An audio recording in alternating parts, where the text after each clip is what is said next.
Step 3 is to prohibit discrimination based on sexual orientation. But would this not include all sexual behavior?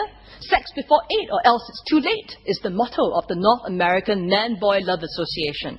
Should we judge pedophilia or be relativists and promote anything goes sexual experimentation? Sir, to protect homosexuals, some countries have criminalized not sodomy, but opposition to sodomy, making it a hate crime to criticize homosexuality. This violates freedom of speech and religion. Will sacred texts that declare homosexuality morally deviant, like the Bible and Quran, be criminalized? Social unrest beckons. Such assaults on constitutional liberties cannot be tolerated. Steps 4 and 5 relate to legalizing same-sex marriage and child adoption rights. This subverts both marriage and family, which are institutions homosexuals seek to redefine beyond recognition. Will MOE then commission a book copying the American Heather Has Two Mummies called Ah Beng Has Two Daddies? What if parents disagree with their kids studying homosexual propaganda? Is legalizing same-sex marriage progressive? It is if you want a genderless planet where husband and wife are considered discriminatory terms to be replaced by spouse. We want to be able to say Majulah Singapura, not Mundur Singapura. Repealing 377A will further batter the institution of marriage, which we must bolster. This is because the arguments raised to challenge a distinction between heterosexual and homosexual sodomy equally apply to challenge legal distinctions between lawful heterosexual marriage between man and wife and unlawful homosexual unions. To reinforce the moral foundations of a pro-family policy that permits only heterosexuals to marry, it is permissible to differentiate between heterosexual and homosexual sodomy. To say that 377A discriminates effectively also says that marriage laws discriminate and are unconstitutional. Legalizing sodomy would set a bad example by signaling approval. It may change both attitude and conduct. Coupled with sexual hedonism, this mocks strong family values. 377A helps to protect against this harm. Academic supporters of the homosexual agenda, like my colleague Michael Hall, argued online that even if 377A was not enforced, discriminatory policies against homosexuals could be built on the logic of its existence. But, taking his logic, repealing 377A would mean the government would be less able to resist claims for homosexual marriage or for promoting homosexuality as a desirable lifestyle in school, as this would be discriminatory. These foreign developments warn us that the advance of the homosexual agenda here is not remote. To slouch back to Sodom is to return to the bad old days in ancient Greece or even China, where sex was utterly wild and unrestrained, and homosexuality was considered superior to man-woman relations. Women's groups should note that when homosexuality was celebrated, women were relegated to low social roles. When homosexuality was idolized in Greece, women were objects, not partners who ran homes and bore babies. Back then, whether a man had sex with another man, woman, beast or child was a matter of indifference, like one's eating preferences. The only relevant category was penetrator and penetrated. Sex was not seen as interactive intimacy, but the doing of something to someone. How degrading.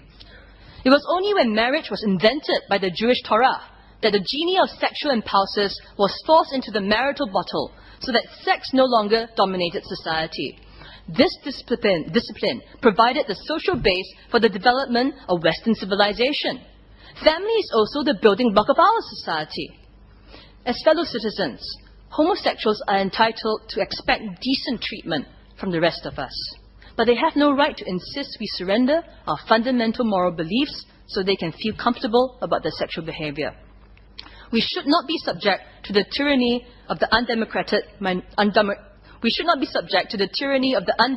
minority who want to violate our consciences, trample cherished moral virtues, and threaten our collective welfare by imposing homosexual dogma on right-thinking people. Keep 377A. Sir, we Singaporeans will continue to debate and disagree over controversial moral issues as they arise. We should make substantive arguments, not think with our feelings. The media should present both sides fairly, without bias. However, I have noted a disturbing phenomenon over the 377A debate. The argument by insult. Instead of reasoning, some have resorted to name-calling to intimidate and silence their opponents. People with principled moral objections to the homosexual agenda are tarred and feathered homophobe, bigot, to shut them up. This strategy is unoriginally imported from foreign gay activists, which stifles creative thinking and intellectual inquiry. When you shout and call your opponents nasty names, this terminates public debate. No one wants to be called a bigot. But think about it. If I oppose incest, am I an incestophobe? If I oppose alcoholism, am I a winophobe? If having an opinion means you are a bigot, then we are all bigots. What is your phobia? Where certain liberals accuse their opponents of being intolerant, they demonstrate their own intolerance towards their opponents. They are hoist on their own petard, guilty of everything they accuse their detractors of, full of sun and fury, signifying nothing. One of my colleagues, a young professor, suffered these vicious attacks when the Straits Times published an article this May, where Yvonne Lee argued against repealing 3778. This well-researched, cogent article so incensed homosexual activists that they flooded her with a torrent of abusive, lewd emails and wrote to her department head calling for her to be removed from her job. This appeared to be a coordinated campaign. We academics are used to disagreement, but why write to her employer and threaten her livelihood? Why vilify someone and seek to assassinate their personal and professional reputation? I hope this House joins me in deploring these malicious attacks which also assault academic freedom. She is owed an apology. I would be ashamed to belong to any academic institution that cravenly bowed down to such disgraceful bully boy tactics. This August, I had my own personal, unpleasant experience with this sort of hysterical attack. I received an email from someone I never met, full of vile and obscene invective which I shall not repeat, accusing me of hate-mongering.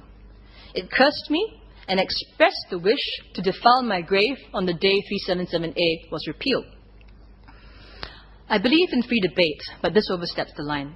I was distressed, disgusted, upset enough to file a police report. Does a normal person with a conscience to filter impulses go up to a stranger to express such irrational hatred? Smear tactics indicate the poor quality of debate and also of character. Let us have rational debate, not diatribe and deception, free from abusive rhetoric and childish tantrums.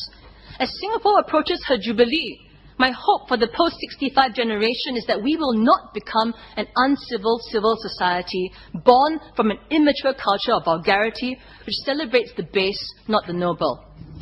I speak at the risk. You have 3 minutes more, Professor. Thank you. Thio. I speak at the risk of being burned at the stake by militant activists, but if we don't stand for something, we will fall for anything. I was raised to believe in speaking out for what is right, good and true, no matter the cost. It is important in life not only to have a brain, but a spine. One of my favorite speeches by PM Lee, which I forced my students to read, is his Harvard Club speech 2 years ago, where he urged citizens not to be passive bystanders in their own fate, but to debate issues with reason and conviction. I took this to heart. To forge good policy, we need to do our homework and engage in honest debate on the issues. Let us also speak with civility, which cannot be legislated, but draws deep from our character and upbringing. Before government can govern man, man must be able to govern himself. Sir, let speaking in the public square with reason, passion, honesty, civility, even grace, be the mark of a citizen of Singapore. Thank you, sir.